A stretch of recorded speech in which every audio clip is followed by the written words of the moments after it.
익숙한 것과의 결별, 구본형, 희망 1, 쇼생크 탈출, 감옥에는 자유가 없다. 그러므로 자유롭지 않다는 상징적 의미는 감옥이다. 감옥에서의 일상이란 오줌을 누러 갈 때도 허락을 받아야 하는 수동적 생활의 연속일 뿐이다. 영화 쇼생크 탈출의 주인공 앤디는 재수 온붙은 사람이다. 아내와 골프 코치는 불륜에 빠지고 그는 아내와 정부를 살해한 혐의로 기소되어 유죄 판결을 받았다. 두 사람을 죽였기 때문에 2배의 종신형을 받은 그는 사랑에 배신당하고 자유마저 속박당했으며 사회로부터 격리되었다. 그러나 감옥 속에는 또 하나의 사회가 존재한다.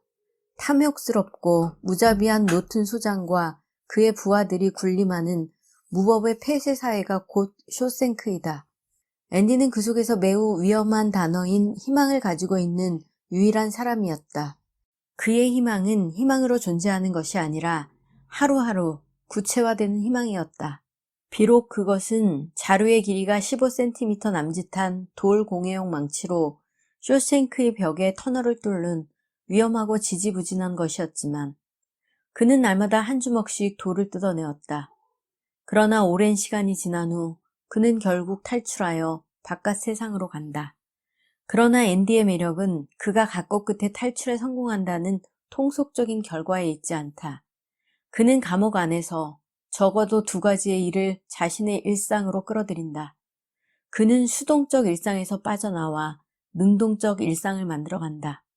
첫 번째는 감옥 안에 도서관을 만드는 것이다. 10년에 걸쳐 훌륭한 도서관을 만들어낸 그는 2번째 프로젝트를 시작한다. 그것은 톰이라는 좀도둑 청년에게 글을 가르쳐 고등학교 졸업 자격을 딸 수 있도록 도와주는 일이었다. 나는 이 영화 속에 나오는 피가로의 결혼의 음료를 잊을 수 없다. 이것은 앤디라는 인물의 삶에 대한 태도를 가장 잘 읽을 수 있는 대목이다. 도서관을 만들기 위한 작업을 시작한 지 오래된 어느 날 6년 동안의 끈질긴 앤디의 편지질에 넌더리를 낸 외부 단체로부터 기부된 헌 책들 속에서 그는 피가로의 결혼을 발견하게 된다. 그리고 방송실로 가서 이것을 틀어놓는다. 죄수들에게 항상 명령만 내리던 스피커 속에서 한 여자 가수의 노래가 흘러나오자 모든 죄수들은 기립한 채 스피커를 쳐다보며 넋을 잃는다. 그것은 영문을 모르는 기적이었다. 그것은 자유의 바람이었으며 영혼의 음성이었다. 죄수들은 이탈리아 여가수가 부르는 이 노래의 가사를 알지 못한다. 그러나 그것은 무엇인가 아주 아름다운 것을 노래하고 있는 것이다. 쇼생크의 벽이 무너져 내리고 죄수들은 새가 되어 날아오른다. 어떻게 이런 일이 일상 속에서 생길 수 있었을까? 앤디는 이 작은 반역의 대가로 독방 생활을 하게 되었지만 그는 수동적으로 주어진 삶 위에 자신이 생각하는 삶을 쌓아가고 있었다. 속세에는 걸리는 것이 많다. 무엇 하나 마음대로 할 수 없다고 모두들 불평을 한다. 결혼하기 전에는 돈이 없어 하고 싶은 것을 못한다고 중얼거린다. 결혼하면 아내와 아이들 때문에 마음대로 하지 못한다고 슬픈 목소리로 말한다. 아이들이 커서 곁을 떠나면 이제 몸이 말을 안 듣는다고 말한다. 인생은 언제나 하고 싶지만 못하는 것과 할 수 있지만 하고 싶지 않은 것으로 구성되어 있는 것처럼 보인다. 그들에게 세상은 감옥이며 감옥으로부터의 탈출은 희망이 아니라 곧 죽음일 뿐이다. 오줌을 누는데도 허락을 받아야 했던 늙은 브룩스는 출감 후 브룩스가 여기 있었다 라고 대들보에 각인을 해놓고 목을 매달아 죽고 만다. 누가 시키지 않으면 아무것도 할 수 없었던 그에게 출감 후의 생활은 견딜 수 없는 것이었다. 앤디의 친구 레드는 먼저 탈옥한 앤디와의 재회를 위해 약속 장소로 간다. 레드도 여기 있었다라고 브룩스의 각인 옆에 칼로 파놓지만 그는 죽지 않는다. 앤디의 희망에 감염된 것이다. 희망 역시 전염성이 강하다.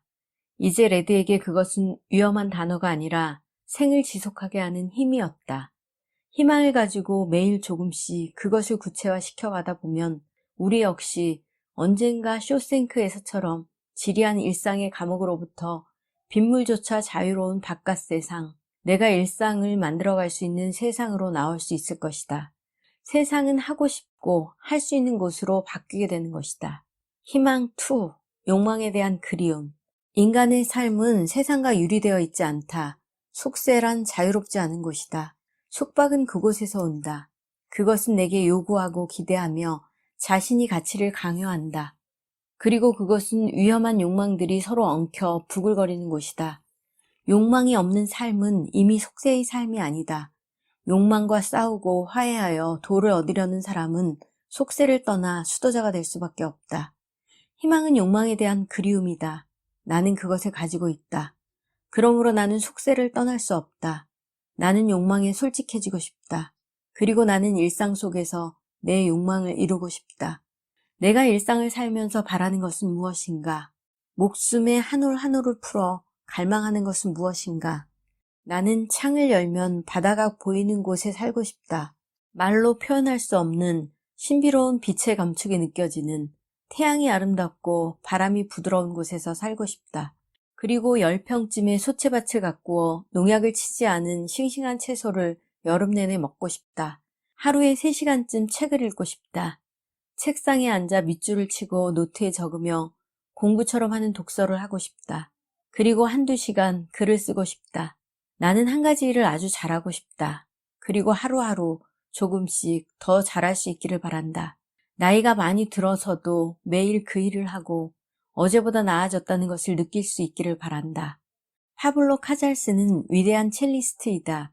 그가 95세가 되었을 때도 그는 하루에 6시간씩 연습을 하는 것으로 알려졌다. 그는 이미 가장 위대한 대가가 되었지만 자신의 연주 실력이 아직도 매일 조금씩 향상되는 것을 느낀다고 말했다. 배우고 익히는 것이 즐거움임을 아는 사람들 속에 속하고 싶다.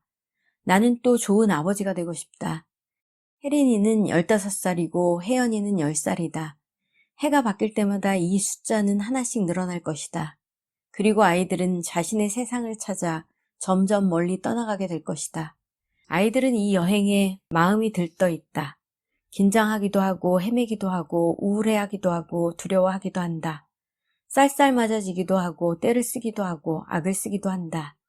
아름답고 또한 추악한 세상과의 만남은 이렇게 이루어지고 부모들은 그들의 떠나가는 뒷모습 속에서 그리움을 느낀다.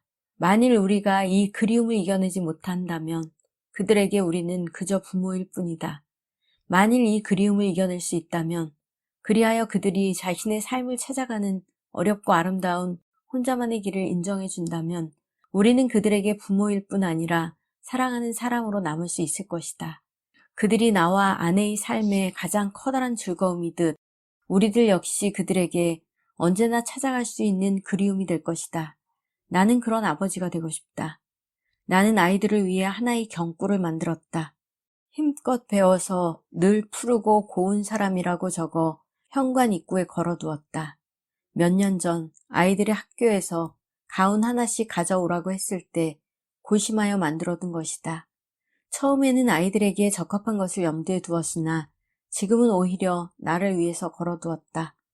유교적인 냄새가 나긴 하지만 푸르다는 말 속에 나는 도덕성보다 야생력을 강조하고 싶었다.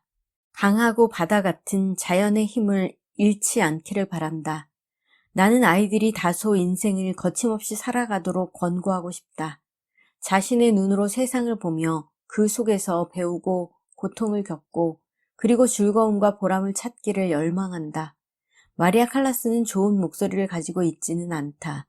거친 맛이 있다. 그녀의 노래를 들으면 어떤 카리스마를 느낀다. 아마 사람들이 그녀를 잊지 못하는 것은 이런 주술적인 힘 때문인 것 같다. 나는 음악의 문외한이지만 그녀 목소리 거침없음에서 힘을 느낀다. 이렇게 적고보니 나의 희망, 욕망에 대한 그리움은 일상 속에서 이루어질 수 있으리라는 꿈을 가지게 된다. 나에게 꿈이 있다는 것이 즐겁다. 그리고 그것이 일상 속에서 이루어질 수 있다고 기대할 수 있어서 더 좋다.